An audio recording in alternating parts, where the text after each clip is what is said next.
حضور علیہ السلام گزرے، ایک شخص اپنے بھائی کو حیا کے بارے میں واز کر رہا تھا، تو آقا کریم نے فرمایا داہو فإن الحیاء من الایمان، چھوڑ دے اسے، حیا ویسے ہی ایمان سے ہے، یہ تجھے سکھانا نہیں پڑے گا، خود بخود آئے گا۔ تو حیا ایمان کے ساتھ جڑی ہوئی چیز ہے، ایک چیز آئی تو دوسری چیز بھی ساتھ ہی مل گئی۔ تو اگر حیا رخصت ہو گیا تو ایمان کا بھی کباڑہ ہو گیا۔ اور حیا کے جوہر کو چھیننے کے لیے نادیدہ ہاتھ کام کرتے ہیں، وہ اس لیے کرتے ہیں کہ حیا کے ساتھ ایمان جڑا ہوا ہے۔ جب حیا باختہ ہو جائیں گے تو ایمان سے بھی ان کو خالی کر دیں گے۔ ان کو یوں کہنا کہ تم کافر ہو جاؤ، اسلام چھوڑ دو، کوئی بھی نہیں کرے گا۔ تو بہتر نہیں ہے کہ ان کو حیا سے خالی کر دیں، تو وہ ساتھ پیچھے پیچھے ساتھ ہی چلی آئے گی چیز۔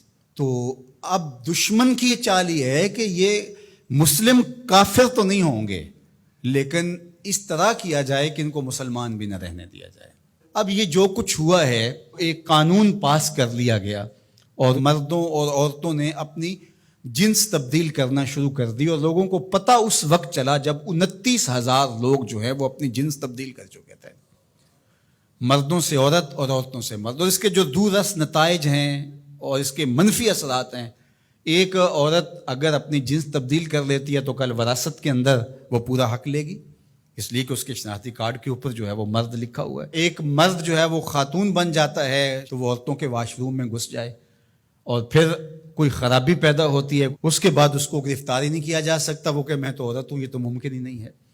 تو بتاؤ کیا ہوگا؟ معاشرہ کس سمجھ جا رہا ہے اور کس رخ پہ جا رہا ہے؟ یہ ہم نے کبھی سوچا تھا؟ جس معاشرت کی اصطلاحات میں حیا آتا ہے، جس معاشرت کی اصطلاحات میں تقوی آتا ہے، جس معاشرت کی اصطلاحات میں عفت، پاک دامنی، اس طرح کی اصطلاحات ہیں جس قوم کی، اس قوم کے ایوان بالا میں اور ایوان زیری میں یہ قرارداد آتی ہے، پھر باقاعدہ یہ قانون کا حصہ بنتا ہے، اور پھر باقاعدہ عملی تنفیذ ہوتی ہے۔ اور جن این جی اوز نے کروڑوں نہیں اربوں روپے اٹھائے ہیں، وہ رپورٹ پیش کرتے ہیں کہ ہم 29,000 کے فگر تک پہنچ گئے اور آگے بڑھ رہے ہیں۔ شب خوں مار دیا جاتا ہے، لوگوں کو پتہ ہی نہیں چلتا۔ جو 22 کروڑ عوام نے نمائندے بھیجے تھے، وہ اتنے بے خبر تھے کہ وہ وہاں بیٹھ کے جو ہے وہ چائے کے کپ کی چسکیاں لیتے رہے اور ڈیسک بجاتے رہے، انہیں پتہ ہی نہیں کیا ہو گیا۔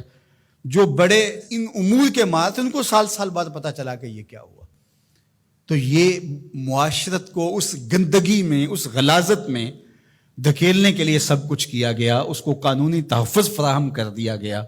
ہم جنس پرستی کی طرف، اور نہ جانے وہ لفظ نامانوس ہے ہمارے لیے، لیکن اب وہ سرایت کر گئے اس معاشرے کے اندر، اس پہ بات ہوتی ہے۔ اور ہم کہاں گر گئے ہیں، کس گڑھے میں گر گئے ہیں؟ ہم انسان ہیں، یہ تو چوپائے بھی نہیں کرتے۔ جو آج مغرب کر رہا ہے، وہاں کے سنجیدہ طبقے بھی اس پہ آواز اٹھاتے ہیں، وہ بھی سر پکڑ کے ان کے دانشور کہتے ہیں یہ کس سمجھ جا رہے ہو؟ چونکہ جمہوری نظم ہے، جہاں زیادہ لوگ ووٹ ڈال دیں گے وہ ہو جائے گا، لہٰذا اس وجہ سے وہ مجبور ہیں۔ لیکن وہ کہتے ہیں یہ کیا ہو رہا ہے، یہ کیسے ممکن ہے؟ اللہ تعالیٰ نے قرآن مجید میں ارشاد فرمایا اولئک کالانعام بل ہم اضل، انسانوں کی اقدار سے برگشتگی اور ان کا اخلاقیات سے دور ہو جانا، اور اس کے نتیجے کو اللہ تعالیٰ بیان فرماتا ہے۔ تمثیل کے طور پہ چیز بیان فرمائی کہ یہ لوگ چوپائے ہو گئے ہیں، اولئک کالانعام، یہ چوپایوں کی طرح ہے۔ آگے فرمایا بل ہم اضل، بلکہ یہ چوپایوں سے بھی بدتر ہو گئے ہیں۔ آپ نے کبھی نہیں دیکھا ہوگا کہ کسی نر چوپائے نے نر چوپائے کے ساتھ جفتی کی ہو۔ جب جنسی خواہشات پیدا ہوتی ہیں تو وہ اپنی مادہ کو تلاش کرتا ہے، کبھی نر سے جفتی نہیں ہوا ہوگا۔ لیکن انسان جب اخلاقیات سے گرتا ہے تو وہ اتنا گندا اور بدتمیز ہو جاتا ہے کہ یہ تمیز بھی ختم کر دیتا ہے جو چوپائے بھی رکھتے ہیں۔ تو یہ ہے چوپایوں سے بھی بدتر ہو جانا، غلیظ گندا عمل قوم لوط اس کی زندگی کا حصہ بن جاتا ہے۔ اور بندے کے پلے بچتا کیا ہے، اس کے پاس رہتا کیا ہے جب وہ اتنا غلیظ ہو جائے؟ اس کی روح بھی زخمی ہو جاتی ہے، اس کا باطن اور ضمیر بھی داغ ہو جاتا ہے جب اس کی نظر میں غلاظت آتی ہے، چاہے جائے کہ وہ عملی طور پہ غلاظت کس درجے پہ پہنچ جائے۔ تو یہ چوپایا نہیں قرآن نے کہا، بلکہ چوپایوں کے ہاں بھی ایک تہذیب کا درجہ ہے، اس کو کراس وہ بھی نہیں کرتے، لیکن یہ چوپایوں سے بھی بدتر ہو گئے۔ تو کیا جو چوپایوں سے بھی بدتر ہوں گے اس کا تتبع کریں گے؟ جو چوپایوں سے بھی گندے ہو جائیں گے، کیا وہ ایک انسانی معاشرے کا شعار ہو سکتا ہے؟ اور کتنی بدبختی یہ ہے کہ اس طرح کے قانون دنیا کی پارلیمنٹس کے اندر جو ہے وہ پاس کیے جائیں گے، باقاعدہ حکومتیں اس کو سرپرستی فراہم کر رہی ہوں گی۔ بد تہذیبی کو تہذیب قرار دے دیا جائے تو اس سے بڑی بد تہذیبی کیا ہے؟ گندگی کو، غلاظت کو اگر گلاب کہہ دیا جائے تو اس سے بڑی بد تہذیبی کیا ہوگی؟ تو یہ معاشرت کی گندگیاں ہوتی ہیں، لوگوں کے ذہن کے اندر پنپنے والی گندگیاں مجسم روپ میں آ جاتی ہیں، اور وہ معاشرہ پھر انسانوں کا معاشرہ نہیں رہتا، وحشیوں کا معاشرہ ہو جاتا ہے، بلکہ وحشیوں سے بھی بدتر معاشرہ ہوتا ہے، بل ہم عدل کا عملی روپ بن جاتا ہے۔ تو وہ معاشرہ چاہے کلمہ پڑھتا ہو، وہ معاشرہ چاہے بظاہر نمازیں پڑھتا ہو، وہ معاشرہ چاہے اپنے آپ کو کہتا ہو کہ میرے جیسا زمانے میں کوئی نہیں ہے، وہ گندہ ترین معاشرہ ہوتا ہے۔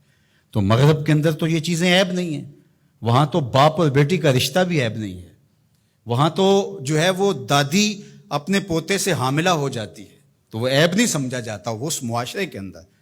وہاں حرام زادہ ہونا کہ اس کے باپ کا پتہ نہیں ہے، وہ تو اس معاشرے میں عیب نہیں ہے۔ تو کیا مغرب کی نقالی میں ہم سب کچھ قبول کر لیں گے؟ ان کی جو چیزیں اختیار کرنے والی ہیں وہ تو ہم نے کی نہیں ہیں، ان کی وہ مادی ترقیاں جو ہمارے دین کے راستے میں رکاوٹ نہیں بنتی تھی وہ تو ہم نے کی نہیں، لیکن ہم ان کی غلاظتیں، گندگیاں اور ان کی وہ جہالتیں، اس کو ہم جو ہے وہ اپنے سینے سے لگاتے ہیں اور مغرب کو خوش کرنے کی کوشش کرتے ہیں۔ یہ ہمارے اشرافیہ کا روپ ہے، اگرچہ عوام کا یہ روپ نہیں ہے، لیکن آہستہ آہستہ عوام، یہ جو 29,000 لوگوں نے رجسٹرڈ کروایا ہے، تو یہ کون لوگ ہیں؟ اسی معاشرے کے لوگ ہیں۔ تو یہ معاشرہ کس سمت جا رہا ہے، اس کے لیے ہمیں غور و فکر کرنا ہوگا، اپنی نسلوں کو بچانا بھی ہوگا۔